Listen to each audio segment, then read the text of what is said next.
Ayyappa സംഗമത്തിനായിട്ടുള്ള registration തുടരുകയാണ്. അങ്ങോട്ട് തന്നെ ഒന്നുകൂടെ പോകാം. ഇപ്പോൾ കൂടുതൽ അയ്യപ്പന്മാർ വന്നുകൊണ്ടിരിക്കുകയാണ്. നേരത്തെ ഓൺലൈനായിട്ട് ബുക്ക് ചെയ്ത അയ്യപ്പന്മാർ ഇപ്പോൾ കൂടുതലായിട്ട് വന്നുകൊണ്ടിരിക്കുന്നു. ഇവര് രജിസ്റ്റർ ചെയ്ത് അകത്തേക്ക് കയറുന്ന ആ കവാടത്തിന്റെ ദൃശ്യമാണ് ഇപ്പോൾ കാണുന്നത്. കൂടുതൽ തിരക്ക് അവിടെ വന്നിട്ടുണ്ട്. പക്ഷേ രണ്ട് വശത്തുമായിട്ടും രജിസ്ട്രേഷൻ കൌണ്ടറുകൾ ക്രമീകരിച്ചിട്ടുണ്ട്. അതിനാൽ തന്നെ വലിയ ഒരു തിരക്ക് അവിടെ ആളുകൾ കൂട്ടം കൂടി നിൽക്കുന്നത് ഒഴിവാക്കുവാനായിട്ട് ഒരു പരിധിവരെ സഹായിച്ചിട്ടുണ്ട്.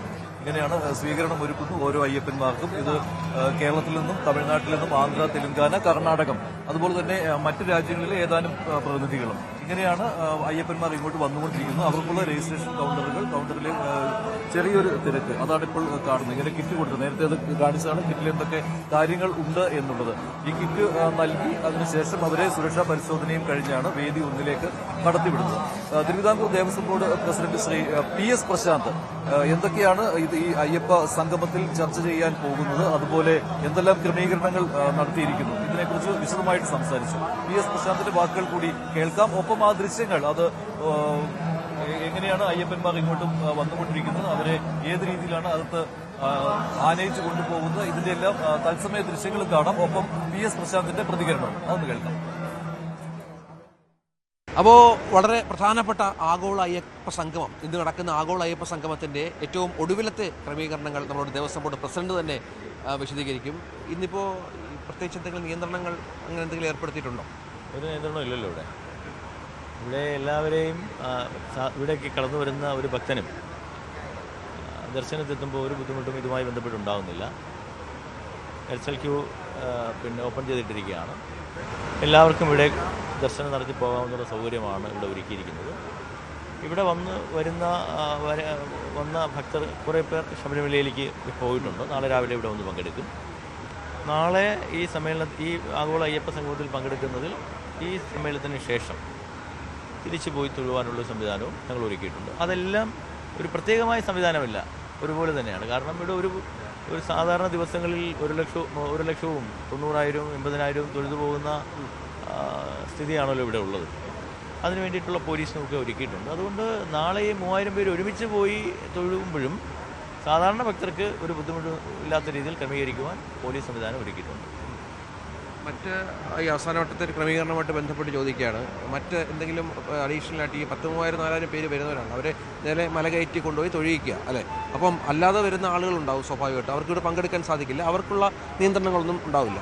അതിൻ്റെ ആവശ്യമില്ലല്ലോ. കാരണം ശബരിമല എന്ന് പറയുന്നത് ഒരു 3,000-4,000 പേര് വന്നാൽ നിറയുന്ന സംഭവമല്ലല്ലോ. സാധാരണഗതിയിൽ തന്നെ ഞാൻ നേരത്തെ പറഞ്ഞതുപോലെ 50,000-60,000 ഒക്കെ വരുന്നതാണ്. പിന്നെ മാസാവസാന പൂജയ്ക്ക് നിങ്ങൾ സാധാരണഗതിയിലൊന്ന് പഠിച്ചാൽ അറിയാം. മാസപൂജയ്ക്ക് അവസാന ദിവസമൊക്കെ വരുമ്പോൾ ഇവിടെ വളരെ 2,000-3,000 പേരൊക്കെ വരുള്ളൂ. പക്ഷേ നാളെ വൈകുന്നവരൊക്കെ ആകുമ്പോൾ തിരക്ക് വളരെ കുറവായിരിക്കും. ഒരു 5,000-6,000 പേരൊക്കെ വന്നാലും നമുക്ക് മാനേജ് ചെയ്യുന്നതിന് യാതൊരു പ്രയാസമില്ല. അയ്യപ്പ സംഗമത്തിന്റെ പശ്ചാത്തലത്തിലാണോ ഭക്തർക്ക് അവർക്ക് സ്വയം നിയന്ത്രണമാണോ എന്നുള്ളതാണ്? അല്ല, അങ്ങനെ ഒരു സ്വയം നിയന്ത്രണത്തിൻ്റെ കാര്യമില്ല. കാരണം നമുക്ക് 30,000-40,000 ഒരു ദിവസം തൊഴുതു പോകുന്ന സംവിധാനം ഉണ്ടല്ലോ ഇവിടെ. മാസപൂജയ്ക്ക് സാധാരണഗതിയിൽ കഴിഞ്ഞ മാസം തന്നെ ആദ്യത്തെ 2-3 ദിവസം 46,000-35,000 വരെ വന്നു പോകും. അപ്പോഴൊന്നും ഒരു ബുദ്ധിമുട്ടുണ്ടായില്ലല്ലോ. അതുപോലെ ബുദ്ധിമുട്ടില്ലാതെ പോവും. ഇനി ഒരു ആഗോള സംഗമം നടക്കുന്നത് കൊണ്ട് എല്ലാവരും കൂടി ഉണ്ടാക്കുന്നൊരു കൺഫ്യൂഷൻ മാത്രമേ ഉള്ളൂ. ഇവിടെ വലിയ പ്രശ്നമാണ്, എന്തോ കുഴപ്പമാണ് എന്നുള്ള മട്ടിൽ ചില കോണുകളിൽ നിന്നുണ്ടാകുന്ന പ്രചരണമാണ്. ആരാണ് അതിൻ്റെ പിന്നിൽ? സ്വാഭാവികമായിട്ട് ആരാണെന്ന് നിങ്ങൾക്ക് തന്നെ അറിയാവുന്നതല്ലേ. ഇനിയിപ്പോൾ ഞാൻ പ്രത്യേകിച്ച് പറയേണ്ട കാര്യമില്ലല്ലോ. ഞങ്ങളെ സംബന്ധിച്ചിടത്തോളം ഞങ്ങൾക്കിതൊന്നും ഒരു പ്രശ്നമുള്ള കാര്യമല്ല. കാരണം ഞങ്ങൾ ആരോടും കലഹിക്കാനോ പ്രതിഷേധിക്കാനോ അല്ല ഈ അയ്യപ്പ സംഗമം സംഘടിപ്പിച്ചിരിക്കുന്നത്. ഇത് ശബരിമലയുടെ, എപ്പോഴും ഞാൻ പറയുന്നത് ആവർത്തിച്ച് പറഞ്ഞ് എനിക്ക് തന്നെ മടുത്തു കഴിഞ്ഞു. കാരണം ശബരിമലയുടെ ഒരു വികസനം മാത്രമാണ് ഞങ്ങളുടെ ലക്ഷ്യം. ഞങ്ങൾക്ക് ആരോടും വിരോധമില്ല. എല്ലാവരും ഞങ്ങളോട് സഹകരിക്കണം. ഞങ്ങൾക്ക് കേരള സർക്കാരിൻ്റെ പിന്തുണ വേണം, കേന്ദ്ര സർക്കാരിൻ്റെ പിന്തുണ വേണം, എല്ലാ രാഷ്ട്രീയ പാർട്ടികളുടെയും പിന്തുണ വേണം, മത സാമുദായിക അംഗങ്ങളുടെ സാംസ്കാരിക സംഘടനകളുടെ പിന്തുണ വേണം. എല്ലാവരും കൂടി ഒരുമിച്ച് നിന്ന് ഈ ശബരിമല വികസനം സാധ്യമാക്കണം, പൂർത്തിയാക്കണം എന്നത് മാത്രമാണ് ഞങ്ങൾക്കൊരു അഭ്യർത്ഥനയായി പറയാം. ഒരു ബദൽ സംഗമം പന്തളത്ത് നടക്കുന്നുണ്ട്, അതിനെക്കുറിച്ച് എന്താണ്? അതൊക്കെ നടക്കട്ടെ, നല്ലത് തന്നെയാണ്. എന്തായാലും ഭഗവാന്റെ പേരിലല്ലേ എന്തായാലും നടക്കുന്നത്. നന്നായി നടക്കട്ടെ, എല്ലാ ആശംസകളും. Okay, thank you. അപ്പോൾ ദേവസ്വം ബോർഡ് പ്രസിഡന്റാണ് നമ്മളോട് സംസാരിച്ചത്. അവസാനവട്ട ഒരുക്കങ്ങൾ എല്ലാം പൂർത്തിയായി കഴിഞ്ഞു. രജിസ്ട്രേഷൻ നടപടികൾ ആരംഭിച്ചു കഴിഞ്ഞു അല്പസമയം മുമ്പ്. ഇതുമായി ബന്ധപ്പെട്ടുള്ള ഇനിയുള്ള സെഷൻസ് ഇപ്പോൾ പുരോഗമിച്ചുകൊണ്ടിരിക്കുകയാണ്. അപ്പോൾ ആഗോള അയ്യപ്പ സംഗമത്തിന് ഇപ്പോൾ ഒരുപാട് ആളുകൾ ഈ രജിസ്ട്രേഷൻ കൗണ്ടറിൽ ഇപ്പോൾ കാര്യമായ തിരക്കാണ് അനുഭവപ്പെടുന്നത്. നമുക്ക് ദൃശ്യങ്ങളിൽ കാണാം, തമിഴ്നാട്ടിൽ നിന്ന്, ആന്ധ്രയിൽ നിന്ന്, തെലങ്കാനയിൽ നിന്നൊക്കെ വന്ന ആളുകൾക്കൊപ്പം മലയാളികളായ നിരവധി ആളുകളും ഈ രജിസ്ട്രേഷൻ കൗണ്ടറിലേക്ക് എത്തി രജിസ്ട്രേഷൻ നടപടികൾ ആരംഭിച്ചിട്ടുണ്ട്. അതിന്റെ ക്രമീകരണങ്ങളാണ് ഇപ്പോൾ പുരോഗമിക്കുന്നത്. ഏതായാലും നമുക്കറിയാം, മാസങ്ങളായി നടക്കുന്ന ദേവസ്വം ബോർഡ് നേതൃത്വം നടത്തുന്ന വലിയ ഒരു ഒരുക്കമുണ്ട് ഈ സംഭവവുമായി ബന്ധപ്പെട്ട്. അത് വിപുലമായി തന്നെ കാര്യങ്ങൾ സംവിധാനങ്ങളൊക്കെ ഒരുക്കാനുള്ള എല്ലാ ശ്രമങ്ങളും ആദ്യം മുതൽ തന്നെ ദേവസ്വം ബോർഡിന്റെ ഭാഗത്ത് നിന്ന് ഉണ്ടായിരുന്നു. അതിന്റെ ഭാഗമായി തന്നെ ഇപ്പോൾ കാര്യങ്ങൾ മുന്നോട്ട് പോകും. ഡാൻ കുര്യൻ ഇപ്പോൾ നമ്മോടൊപ്പം ചേരുന്നുണ്ട്. കുറച്ച് അദ്ദേഹത്തിന്റെ കൂടെ കുറെ ഭക്തരുണ്ട്, അവരോട് സംസാരിക്കാം. വിശ്വാസികളായുള്ള ചില ഡാനിലേക്ക്.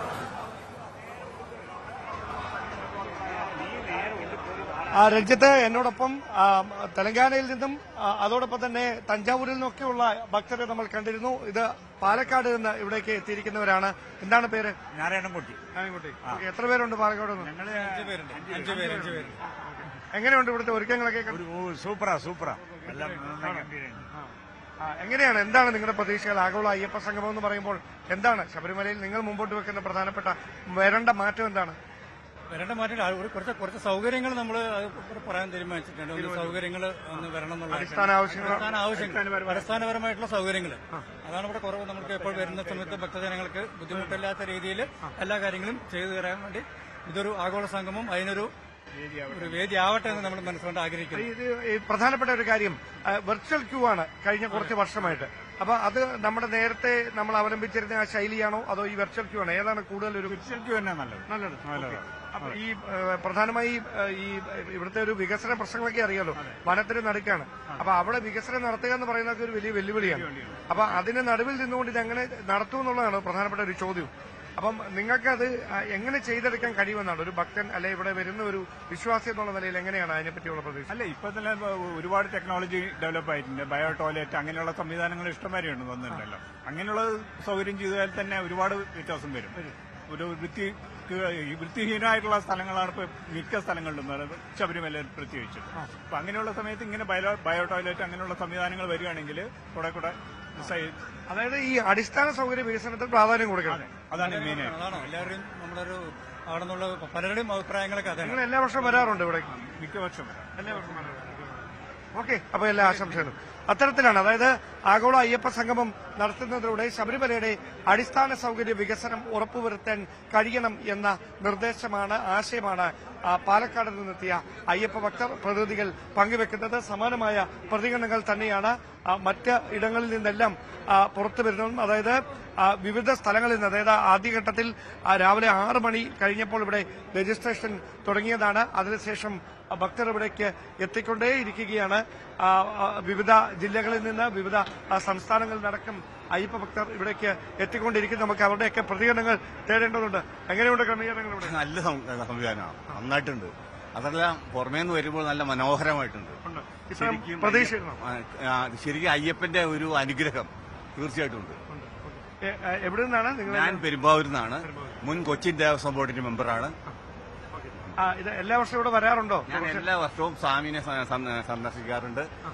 ഇതുപോലെ തന്നെ മണ്ഡലകാലത്ത് വന്ന് തൊഴുവാറുണ്ട്. എല്ലാ വർഷവും മുടങ്ങാതെ കുറെ വർഷങ്ങളായിട്ട്. അപ്പൊ എന്താണ് പ്രധാനപ്പെട്ട ഇവിടെ എന്ത് മാറ്റമാണ്? ഇവിടെ മാറ്റം വെച്ചിട്ടുണ്ടെങ്കിൽ ഈ വരുന്ന അയ്യപ്പ ഭക്തർക്ക് അടിസ്ഥാന സൗകര്യ വികസനം വേണം.